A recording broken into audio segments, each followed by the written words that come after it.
सुदैवाने अलीकडेच माझ्याकडे अल्पसंख्याक विभाग आलेला आहे। त्या विभागामध्ये मुस्लिम, ख्रिश्चन, त्याच्यामध्ये पारसी, जैन, शीख असा वेगवेगळा समाज त्याच्यामध्ये मोडतो।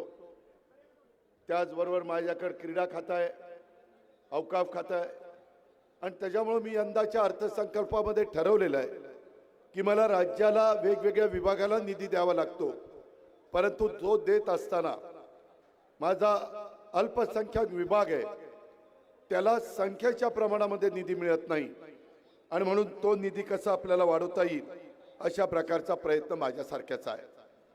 अलीकडे मी महाराष्ट्राच्या वेगवेगळ्या महानगरपालिकेच्या निवडणुकीच्या निमित्ताने फिरतोय। बऱ्याचशा ठिकाणी दोन्ही राष्ट्रवादीनं युती केलेली आहे आणि त्याच्यातून उमेदवार उभे केलेले आहेत। तीच गोष्ट माझ्या परभणी शहराच्या करता झाली। काही घड्याळाचं चिन्ह घेऊन उभे आहेत, काही तुतारीचं चिन्ह घेऊन उभे आहेत। उमेदवारी देत असताना वेगवेगळ्या जाती धर्माला प्रतिनिधित्व देण्याचा प्रयत्न आम्ही केलेला आहे। त्यामध्ये मी ज्यावेळेस शिवशाहू फुले आंबेडकरांच्या विचारधारेनं राष्ट्रवादी काँग्रेस पक्ष पुढे चालला हे सांगत असतो, त्यावेळेस कृती देखील आमची तशाच पद्धतीची असते। मग अल्पसंख्याक विभाग असे, अल्पसंख्याक समाजातले माझे उमेदवार असतील, माझ्या सर्वसाधारण उमेदवार असतील, त्याचबरोबर ओबीसीचे उमेदवार असतील, मागासवर्गीय उमेदवार असतील, महिला पुरुष दोन्ही काही मी अनुभवी देण्याचा प्रयत्न करतो आणि काही नवी कोरी पाठी असणारे द्यायचा प्रयत्न करतो। कारण प्रत्येक निवडणुकीच्या निमित्तानं त्या ठिकाणी आपल्याला नव्या लोकांना पण शिकवायचं असतं। कारण एवढा मोठा महानगरपालिकेचा कारभार चालवायचा म्हटलं तर नव्या जुन्यांचा व्यवस्थितपणे समन्वय साधल्याशिवाय विकास साधता येत नाही। माझ्या परभणीतले अनेक लोक माझ्या पिंपरी चिंचवडच्या परिसरामध्ये आहेत, पुण्याच्या परिसरामध्ये आहेत आणि तिथेही निवडणुका चालू आहेत। मित्रांनो, त्यांना विचारा की त्या पिंपरी चिंचवडचा मागच्या 25 वर्षात मी कशा प्रकारचा कायापालट केला। मी ज्या ज्या शहरामध्ये लक्ष घालतो किंवा जी शहरं आमच्या विचाराचे नगरसेवक नगरसेविका निवडून देतात, तिथं विकासाच्या बाबतीमध्ये केंद्राचा निधी कसा आणायचा, राज्याचा निधी कसा आणायचा, CSRचा निधी कसा आणायचा, जिल्हा वार्षिक योजनेचा निधी कसा आणायचा, ह्या सगळ्या गोष्टीची सांगड घालावी लागते। कारण एकट्या महानगरपालिकेच्या कर रूपातनं येणाऱ्या पैशातून आपल्याला विकास संपूर्ण साधता येत नाही। आता आपल्याच भागामध्ये आपण पिण्याच्या पाण्याच्या योजनेचं काम हाती घेतलेलं आहे। आपल्याला अंडरग्राउंड ड्रेनेजचं आता आपण टेंडर काढलेलं आहे। आपल्याला ही सगळी कामं झाल्यानंतर पुन्हा रस्ते हे चांगले रुंद हे ठेवावे लागणार आहेत। आपल्याकडं पंतप्रधान आवास योजनेचा हा कार्यक्रम गोरगरिबांना हक्काची घरं देण्याच्या करता राबवावा लागणार आहे। त्याला राज्य सरकारची पण जोड द्यावी लागणार आहे। कुठलाही बेघर माणूस कुठल्याही जाती धर्माचा असू द्या, त्याला हक्काचं घर देण्याची स्कीम ही सरकारने आणलेली आहे। माझी आपल्याला विनंती आहे की या सगळ्या उद्याच्या निवडणुकीच्या निमित्तानं आपण जातीचा, पातीचा, नात्याचा, गोत्याचा विचार न करता आपलं भलं कशात होणार आहे, आपल्याला निधी कुठनं मिळणार आहे, आपल्याला योग्य दिशा देण्याचं काम कोण करणार आहे, याबद्दलचा विचार हा त्या ठिकाणी झाला पाहिजे। परभणी शहरामध्ये येत असताना बाहेरील वाहनांचा भार कमी करण्यासाठी आपण पाथरी रोड ते असोला या भागामध्ये बायपास प्रमाणेच असोला ते कृषी विद्यापीठ मार्गे ब्रह्मणगाव तसेच ब्रह्मणगाव ते पाथरी रोड असे 2 नवीन बायपास निर्माण करण्यासाठी राज्य आणि केंद्र सरकार यांच्याकडे पाठपुरावा करावा लागणार आहे। मी तुम्हाला शब्द देतो, राज्याचा उपमुख्यमंत्री म्हणून केंद्रामध्ये आमच्या फौजाताई देखील मदत करतील। माझ्याही केंद्रातल्या अनेक मंत्र्यांच्या ओळखी आहेत। नितीन गडकरी साहेबांना मी त्या ठिकाणी सांगित आणि राज्य सरकारचा तर अर्थसंकल्प आपल्याच हातात असतो आणि त्याच्यामुळे PWD असेल किंवा राज्य सरकारचा त्याच्यामध्ये रस्ते विकास महामंडळ असेल, कुठेही आपल्याला त्याचं मदत करायला अडचण येणार नाही।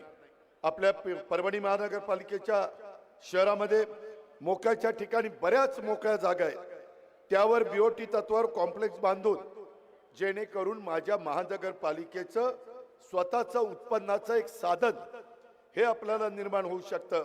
आणि तशा प्रकारचा जो प्रस्ताव आहे त्याच्यावर देखील उद्याच्याला माझ्या विचाराची महानगरपालिका आली, दोन्ही राष्ट्रवादी काँग्रेस पक्षाच्या विचाराची महानगरपालिका आली तर त्यांना ते ठराव करून तशा पद्धतीनं कारवाई करायला आम्ही भाग पाडू. परभणी शहर महानगरपालिकेच्या वतीनं तुमच्या माझ्या शहरामध्ये गोरगरीब आणि मध्यमवर्गीय कुटुंबातील विद्यार्थ्यांच्यासाठी CBSE अभ्यासक्रमाची शाळा ही सुरू करण्याचा निर्णय देखील घेण्यात येईल. मी आता काही महानगरपालिकेमध्ये जे आमच्या विचाराचे आहेत तिथं मराठी मीडियमच्या शाळा, तिथं मराठी तर शिकवणारच, कारण ती तुमची माझी मातृभाषा आहे, ती आपल्या मुलांना मुलींना आलीच पाहिजे.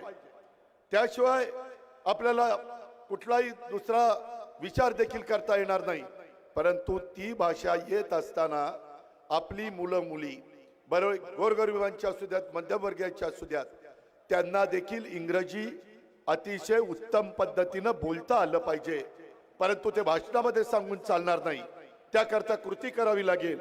आणि आता स्पर्धेच्या युगामध्ये AIचं युग आलेलं आहे, त्याच्यामध्ये आर्टिफिशियल इंटेलिजन्स, ते कृत्रिम बुद्धिमत्ता मराठीत त्याला म्हणतात. आणि त्या युगातली मुलं माझ्या परभणी मधल्या शिकली पाहिजे.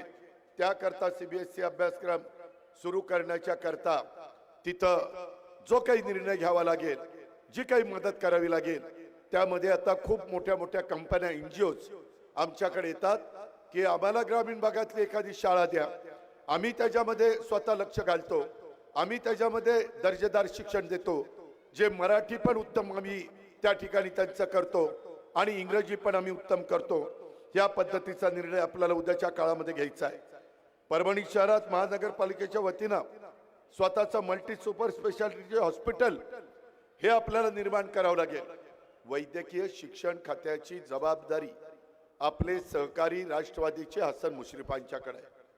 त्याच्यामध्ये मी मुश्रीफ साहेबांना सांगितलं, ते म्हणतील दादा निधी द्या, निधी मी देईन, कारण माझ्या परभणीमधले आरोग्य चांगलं परभणीकरांचं राहण्याकरता त्यांना दुसऱ्या कुठल्या शहरामध्ये जाऊन उपचार करणं हे कधी कधी महागाचं पडतं, परवडत नाही, ऐपत नसते. आणि त्यामुळं इथल्याही वर्गाला किफायतशीर दरामध्ये, वेगवेगळ्या गरीब वर्गाला तर मोफत दरामध्ये अशा पद्धतीनं मल्टी सुपर स्पेशालिटी हॉस्पिटल आपण निर्माण करून त्याच्यामध्ये सगळ्या सुविधा द्यायच्या. माझ्या आता डोक्यात आलेलं आहे की जिल्ह्याची जी ठिकाणं आहेत त्या जिल्ह्याच्या ठिकाणी अशा प्रकारची हॉस्पिटल बांधायची आणि त्याच्यामध्ये एक विंग त्याच्यामध्ये कॅन्सर हॉस्पिटलची पण करायची. कारण अलीकडच्या काळामध्ये देशात, राज्यामध्ये मोठ्या प्रमाणावर कॅन्सरचं प्रमाण वाढलेलं आहे. शेवटी त्याही माणसाला, त्या माझ्या लाडक्या बहिणीला, त्या आमच्या मुलामुलीला जगण्याचा अधिकार आहे. पण त्यांच्यावर उपचार करण्याच्या करता तिथं इन्फ्रास्ट्रक्चर फार महत्वाचं आहे. मित्रांनो, मी राजकारण करायला तुमच्या पुढे आलो नाही, मी परभणीचा, शहराचा सर्वांगीण विकास या माध्यमातून आपल्याला करायचा आहे ते सांगण्याच्या करता मी आलेलो आहे. मी शब्दाचा पक्का आहे, मी दिलेला शब्द पाळतो आणि त्याच्यामुळे माझी विनंती आहे की या माझ्या शहरामध्ये दर्जेदार रस्ते, ते रस्ते करायच्या आधी अंडरग्राउंड ड्रेनेज, कारण रस्ते केल्यावर नंतर अंडरग्राउंड ड्रेनेज केलं तर पुन्हा रस्ते खोदावे लागतात, ते प्लॅनिंग करून चालणार नाही. योग्य पद्धतीने प्लॅनिंग करण्याच्या करता आपल्याला त्या अंडरग्राउंड ड्रेनेजला प्रथम प्राधान्य द्यावं लागेल. राज्य सरकारच्या, केंद्र सरकारच्या वेगवेगळ्या योजना असतात. मध्ये मी मुख्यमंत्र्यांशी पण बोललो की आपण जिल्ह्याची ठिकाणं याला प्रथम प्राधान्य देऊ. काही काही भागामध्ये तालुक्याच्या ठिकाणी ऑलरेडी अंडरग्राउंड ड्रेनेज आणि या सगळ्या सुविधा झालेल्या आहेत आणि मग जिल्हा आमचा मागे का राहणार, त्याकरता जिल्ह्याला आपल्याला अग्रक्रम द्यायचा आहे. त्याचबरोबर हे सगळं करत असताना 408 कोटी रुपयाचा निधी या कामाच्या करता आपण मंजूर केलेला आहे. प्रत्यक्षात आता टेंडर प्रोसिजर चालू आहे. कोणत्याही क्षणी परभणीकरांनो हे काम सुरू होईल आणि उद्याच्या काळात 15 तारखेला तुम्ही घड्याळाच्या चित्राचं आणि तुतारीच्या चित्राच्या शेजारचं बटन दाबण्याचं काम केलं की मग आमची ही टीम त्यामध्ये काम चांगलं चाललंय का? मी पण मुंबईमधनं आढावा घेईन, वेळ पडली तर इकडे येऊन आढावा घेईन, मला त्याच्यामध्ये कुठली काही अडचण नाही. आज माझ्या परभणी शहरामध्ये प्रचंड धुळीचं साम्राज्य, खड्ड्यांचं शहर म्हणून आज या शहराकडे बघितलं जातं. त्यामुळं माझं हे शहर स्वच्छ आणि सुंदर आणि धूळमुक्त आणि खड्डेमुक्त रस्ते हे करण्याच्यासाठी आपल्याला निधीची गरज भासणार आहे.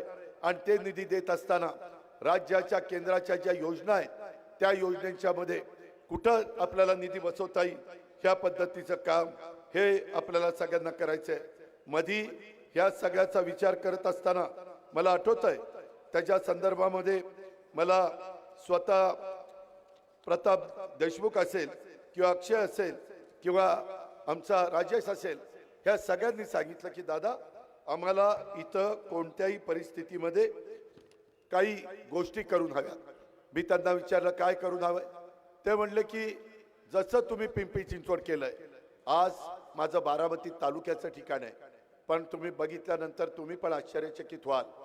जर राजकीय इच्छाशक्ती असेल आणि आपण लक्ष घातलं तर काय होऊ शकतं हे तुम्ही तुमचे जर नात्यागोत्यातली लोक बारामतीमध्ये असतील तर त्यांना त्या बाबतीमध्ये विचारा. आपल्याला त्याच पद्धतीनं पुढे जायचंय. पुणे परभणी शहरामध्ये लगत असलेली MIDC ओस पडलेली आहे. शहरालगत विस्तारित MIDC मंजूर असून रोजगार निर्मिती करणारे उद्योग तिथं आपल्याला उभे करावे लागतील. त्याकरता आपल्याला पुढाकार घ्यावा लागेल.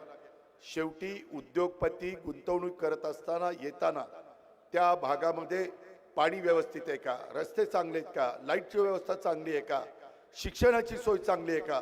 कारण त्यांचे अधिकारी त्यांचे कामगार तिथं येत असताना ते हाही विचार करतात. त्याच्यामुळं आपल्याला त्याच्यात दुहेरी फायदा करून घ्यायचा आहे की आपल्याही परभणीकरांच्या मुलांना मुलींना आणि परभणीकरांना ह्या सगळ्या विकासाचा फायदा व्हावा. आणि त्याच वेळेस उद्योगपतींना पण त्यांना आम्ही सवलती देऊ. त्यांना सांगू की चला माझ्या मराठवाड्यातल्या परभणी भागामध्ये तुम्ही चला, आम्ही तुम्हाला करामध्ये सवलत देतो, आम्ही तुम्हाला GSTच्या संदर्भातले काही निर्णय घेतो. हे या गोष्टी आपल्याला करता येतात. आम्ही इन्सेंटिव्ह देतो. दरवर्षी मी बजेटमध्ये जर तुम्ही मागासलेल्या भागामध्ये इंडस्ट्री उभी केली तर आम्ही त्यांना इन्सेंटिव्ह देत असतो. तसं आपल्याला त्यांना सांगता येईल. मित्रांनो, ह्या सगळ्यांनी मला सांगितलं की दादा मागं आम्हाला जकात मिळायची, आमचं बरं चालायचं, नंतर LBT आली, त्याच्यात आमचं बरं चाललं, परंतु नंतर आता सगळीकडे GST आलेलं आहे आणि GST येत असताना आम्हाला जेवढे पैसे पाहिजेत तेवढे पैसे मिळत नाही. मी आत्ता येताना लातूरवरून आलो, त्याच्या आधी मी मागे इचलकरंजीला गेलेलो होतो. इचलकरंजीचा पुढा आढावा घेऊन मी त्यांच्या GSTच्या जो काही आम्ही कर देतो किंवा GSTची रक्कम त्या शहराच्या डेव्हलपमेंटच्या करता देतो, तशा पद्धतीनं मी परभणीकरांनो अतिशय मनापासून तुम्हाला सांगतो, उद्याची निवडणूक संपली, आचारसंहिता संपली की मी त्याची एक मीटिंग लावतो. GST माझ्याच अर्थ विभागाच्या अंडर येतं आणि त्याच्यातनं GST कमिशनरला बोलवी, तुमच्यातल्या काही सहकारी मित्रांना बोलवी, तुमच्या इथले कमिशनर आहे का चीफ ऑफिसर आहे, कमिशनर महानगरपालिकेच्या कमिशनरला बोलवीन आणि त्याच्यात आपल्याला कशी वाढ करता येईल. कारण मी ज्यावेळेस हे तुम्हाला सांगतो, तुम्ही म्हणाल अजित पवार निवडणुकीच्या प्रचाराच्या निमित्तानं आला आणि तुम्ही ह्या सगळ्या गोष्टी सांगितल्या, परंतु ह्याला निधीची काय तुम्ही तरतूद केली? तर ह्या मी महाराष्ट्रात फिरत असताना सांगतो, बाबांनो सगळी कामं करता येतात परंतु पैशाचं सोंग आणता येत नाही. आणि म्हणून तो निधी वेगवेगळ्या माध्यमातून अनेक त्याच्या संदर्भामध्ये आपल्याला पर्याय असतात. ते पर्याय माझ्या परभणी शहराला काय फायद्याचे आहेत हे माझ्याकडनं बघितलं जाईल, तुमच्याही सहकाऱ्यांच्याकडनं ऐकून घेतलं जाईल आणि त्याच्यातून मार्ग काढला जाईल. माझ्या ह्या परभणी शहरात जागोजागी ओपन स्पेस इथं आहेत, त्या जागा विकसित करून तिथं माझ्या परभणीकरांना, मुलांना, मुलींना, वयस्कर लोकांना, माझ्या माय माऊलींना, माझ्या लाडक्या बहिणींना जर संध्याकाळच्या वेळेस गार्डनमध्ये जायचं असेल, तिथं 2 घटका बसायचा असेल तर त्यांनाही सकाळपासून घरामध्ये राबल्यानंतर त्याच्यात त्यांनाही 4 घटका दुसरीकडे बसावंसं वाटतं, त्याच्यामध्ये वेळ घालवावंसं वाटतो. आणि म्हणून ओपन जिम आणि गार्डन अशा प्रकारची निर्मिती आम्ही करू। माझे अनेक उद्योगपती ओळखीचे, मी काही उद्योगपतींना सांगेन की तुम्ही एवढा पैसा कमवता, 2% तुम्हाला CSRचा निधी खर्च करावा लागतो। मी एका माझ्या मराठवाड्यातल्या महत्त्वाच्या शहरामध्ये जिथं जेवढा विकास व्हायला पाहिजे तेवढा दुर्दैवाने झाला नाही। आता तो कुणामुळे झाला नाही त्याच्यामध्ये टीका टिप्पणी करून काही अर्थ नाही, आणि म्हणून आम्ही वेळ पडली तर तुमचं नाव लावू। म्हणजे ज्या कंपनीनं आपल्याला CSR निधी ती गार्डन करण्याच्या करता, ओपन जिम करण्याच्या करता किंवा आपली सुविधा करण्याच्या करता दिलाय, तशा पद्धतीनं मी अनेक शहरांच्या मध्ये असा निधी आणलेला आहे। आमच्याकडे पुनावाला म्हणून आहे सिरम इन्स्टिट्यूटचे, आमच्याकडे भारत फोर्ज आहे, मध्ये गौतमभाई अडाणी बारामतीला पवार साहेबांनी आम्ही एक कार्यक्रम घेतला होता, तिथं आलेले होते, त्यांना आम्ही बोलू शकतो।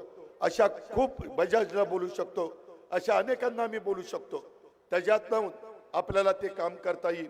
परभणी येथे जिल्हाधिकारी, पोलीस अधीक्षक, जिल्हा परिषद अशा मोठ्या मोठ्या इमारती झालेल्या आहेत।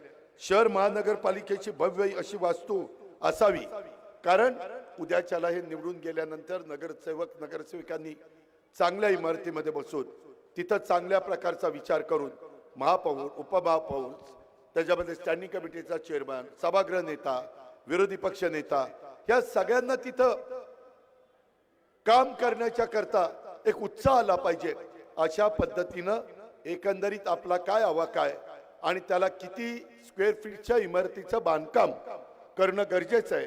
मी माझ्या 35 वर्षाच्या राजकीय जीवनामध्ये इतक्या मोठ्या प्रमाणावर वेगवेगळ्या ठिकाणी इमारतींना निधी दिलेला आहे। तशा पद्धतीनं आपण आपल्या परभणी शहराच्या वैभवामध्ये भर घालणारी एक चांगली देखणी वास्तू ही परभणी महानगरपालिकेची आपण त्या ठिकाणी उभी करून दाखवू। महानगरपालिकेकडून सर्वसामान्य नागरिकांना सुविधा मिळाल्या पाहिजेत, यासाठी महानगरपालिकेत कर्मचाऱ्यांची मोठ्या प्रमाणावर भरती, मोठ्या प्रमाणावर म्हणजे सरकारने जो नॉर्म्स ठरवलेला आहे त्याप्रमाणे त्याला मी मान्यता देईन। त्याच्यामध्ये स्वच्छतेकरता किती लोक पाहिजेत, त्याच्यामध्ये इतर जो काही दैनंदिन जीवनामध्ये पाणी सोडण्याच्या करता जे वॉल फिरवावा लागतो, पाणी पुरवठा चालू करावा लागतो, ह्या ज्या काही बाबी आहेत त्याच्याकरता जो काही स्टाफ लागेल त्याही स्टाफला आपण त्या बाबतीमध्ये परवानगी देऊ। आणि समांतर पाणी पुरवठा योजना ही गतीनं पूर्ण करण्यासाठी मी मुंबईमध्ये देखील कॉन्ट्रॅक्टरला बोलून घेईल की बाबा तुम्ही फास्ट काम का करत नाही, तुम्हाला काय अडचण आहे, तुम्हाला निधीची कमतरता आहे, तुम्हाला इतर काही तिथं त्रास होतोय, तुम्हाला अजून काही समस्या आहे, आणि त्याच्यातून ते काम युद्ध पातळीवर कसं होईल याकरता आपल्याला लक्ष द्यावं लागणार आहे। आणि मित्रांनो, तशा पद्धतीनं पाठपुरावा केल्याशिवाय, लक्ष घातल्याशिवाय योजना पूर्ण होणार नाही असं दिसतंय। त्यासाठी मी सगळ्याच राज्याचा आढावा घेत असतो, तसं आपल्याही परभणी महानगरपालिकेच्या या योजनेचा आढावा मला घेता येईल। आपल्या शहरासाठी भव्य आंतरराष्ट्रीय दर्जाचं क्रीडांगण निर्माण करण्यासाठी वसंतराव नाईक मराठवाडा कृषी विद्यापीठ मधील जमीन हस्तांतर प्रक्रिया लवकर पूर्ण होणार आहे। त्यासाठी शहरवासियांना ही सुविधा उपलब्ध होईल। एक चांगलं झालं ते म्हणतात ना, आपल्याकडे कावळा उठायला फांदी तुटायला गाठ पडावी। नेमकं मी जे सांगतोय माझ्याकडेच क्रीडा खातं आहे, ती जागा मिळू द्या, तुम्हाला सगळ्यांना अभिमान वाटेल अशा पद्धतीचं क्रीडा संकुल हा अजित पवार तुम्हाला उभं करून देईल। माझ्या परभणीच्या मुलांना मुलींना जे काही खेळामध्ये आवड असेल ते खेळाचं प्रॅक्टिस त्यांना तिथं करता येईल। त्याच्यामध्ये ज्या ज्या गरजा तातडीच्या आहेत त्या आपल्याला तिथं करता येईल। मी मोठा प्लॅन त्याच्यामध्ये करीन, त्याही बद्दल आपण काळजी करू नका। ती आज माझ्या मुलांची मुलींची गरज आहे, ती माझ्या नवीन खेळाडू निर्माण होण्याच्या करता माझ्या मुला मुलींची ती भूक आहे, आणि ती आम्ही पूर्णत्वाला नेऊ। परभणी येथील सय्यद तुराबुल हक्का साहेब दर्गा या परिसरात विकास करण्यासाठी निवडणुका पूर्ण होताच त्याच्यामध्ये मी काही टीमला परभणीमध्ये पाठवील, आणि ते स्वतः 2 दिवस परभणी मध्ये थांबून की कसा विकास आराखडा तयार करायचा, जेणेकरून परभणीसह महाराष्ट्रासह इतर राज्यातून पण माझ्या मुस्लिम धर्मीय भाविकांना सोयी सुविधा उपलब्ध होतील। त्याकरता अल्पसंख्याक विभाग देखील आता अजित पवार याच्याकडे आहे आणि तोच तुम्हाला सांगतोय. त्याच्यामुळे क्रीडा खात्याचं जसं मी बोललो तसं ह्याही विभागात मी अल्पसंख्याक विभागाकडनं तुम्हाला एका वर्षात नाही पण मी 2 टप्पे करीन आणि पहिल्या टप्प्यात किती आणि दुसऱ्या टप्प्यात किती ह्या पद्धतीनं मी तुमचं ते काम करून देईल. संपूर्ण जगात एकमेव असलेलं 2.5 क्विंटल पाऱ्याचं भव्य शिवलिंग हे पारदेश्वर मंदिराची महती 12 ज्योतिर्लिंगाप्रमाणे जगभरात व्हावी यासाठी विशेष विकास आराखडा तयार करण्याच्या करता देखील आपल्याला पावलं उचलता येतील. आम्ही अनेक भागामध्ये तशा प्रकारची कामं करतो. यासाठी तेथील महंतांशी भेट ही घेतली जाईल ज्यामुळे परभणीचं धार्मिक महत्व जगभरात वाढलं जाईल आणि त्याचा खूप फायदा हा भाविकांना पण होईल. इथं बाकीच्या बाहेरचे लोक येतील त्याच्यातनं परभणीची आर्थिक त्या ठिकाणी घडी बसण्याच्या करता परभणीमध्ये उलाढाल होण्याच्या करता ह्या गोष्टीचा फायदा होतो आणि ते आपण करू. परभणी शहराच्या विकासासाठी राज्याचा उपमुख्यमंत्री या नात्याने मी स्वतः महानगरपालिकेमध्ये पण माझे सहकारी सांगतील तेव्हा येऊन बैठक घेऊन हे विकास कामं मार्गी लागलीत का ती मार्गी लागत नसताना जो अधिकारी चालढकल करेल दुर्लक्ष करेल त्याच्यामध्ये मनापासून लक्ष घालणार नाही. मला प्रशासन चांगल्या पद्धतीने हाताळता येतं त्या अधिकाऱ्याला देखील मी माझ्या भाषेमध्ये समजावून सांगेन आणि समजावून सांगून त्याला समजलं नाही तर मग त्याला काय त्याचा बंदोबस्त करायचा तो त्या ठिकाणी मी निश्चितपणे त्या बाबतीमध्ये करून दाखवील. परभणीच्या इतिहासात प्रथमच घडलेलं असावं असं 1 वर्षापूर्वी मी स्वतः महानगरपालिकेमध्ये आलो होतो. बैठक घेत विकास कामांना ती गती दिली हे मागं परभणीकरांनी अनुभवलं. तेव्हा तर माझी महानगरपालिका नव्हती, माझ्या विचाराचे लोक तिथं निवडून गेलेले नव्हते. यापुढं मी जसं माझ्या पिंपरी चिंचवडमध्ये माझ्या बारामतीमध्ये माझ्या पुणे जिल्ह्यामध्ये अनेक माझ्या नगरपालिकांच्या मध्ये विकास केलेला आहे तशा पद्धतीनं परभणीकरांनो माझ्या लाडक्या बहिणींनो माझ्या बांधवांनो मी हे परभणी शहर दत्तक घेण्यासाठी तयार आहे. पण तुम्ही मला महानगरपालिकेवर राष्ट्रवादी काँग्रेस पक्ष आणि आमच्या तुतारी आणि घड्याळ यांच्या हातामध्ये इथली सत्ता द्या. मी तुम्हाला विकासाचा शब्द देतो आणि या ठिकाणी थांबतो. जय हिंद, जय महाराष्ट्र, जय राष्ट्रवादी. धन्यवाद दादा. आणि यानंतर राष्ट्रवादी काँग्रेस. एक मिनिट मॅडम. 2-3 प्रवेश आहेत मी नाव घेतो त्यांनी ताबडतोब यावं. डॉक्टर जाधव खाली आहेत स्टेजच्या वर त्यांनी ताबडतोब यावं. डॉक्टर जाधव फास्ट चला. जिंतूरचे सगळे या चला. गंगाधर जवंजाळ कुठे आहेत तुम्ही सांगा. चला ताई सांगा तुम्ही.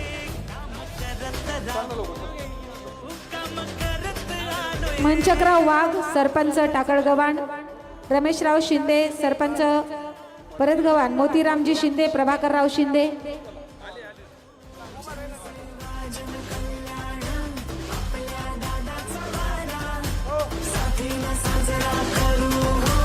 जिंतूर तालुका भोगाव पंचायत समिती सदस्य सौ सविता व डॉक्टर सुभाष जाधव यांचा राष्ट्रवादी काँग्रेस पक्षामध्ये जाहीर प्रवेश.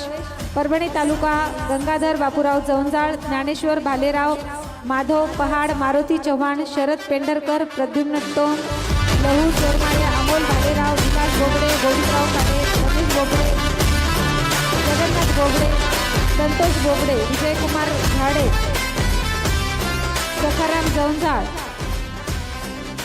दिलीप शिंदे, रामेश्वर शेटे, अजय शिंदे, राजीव शिंदे.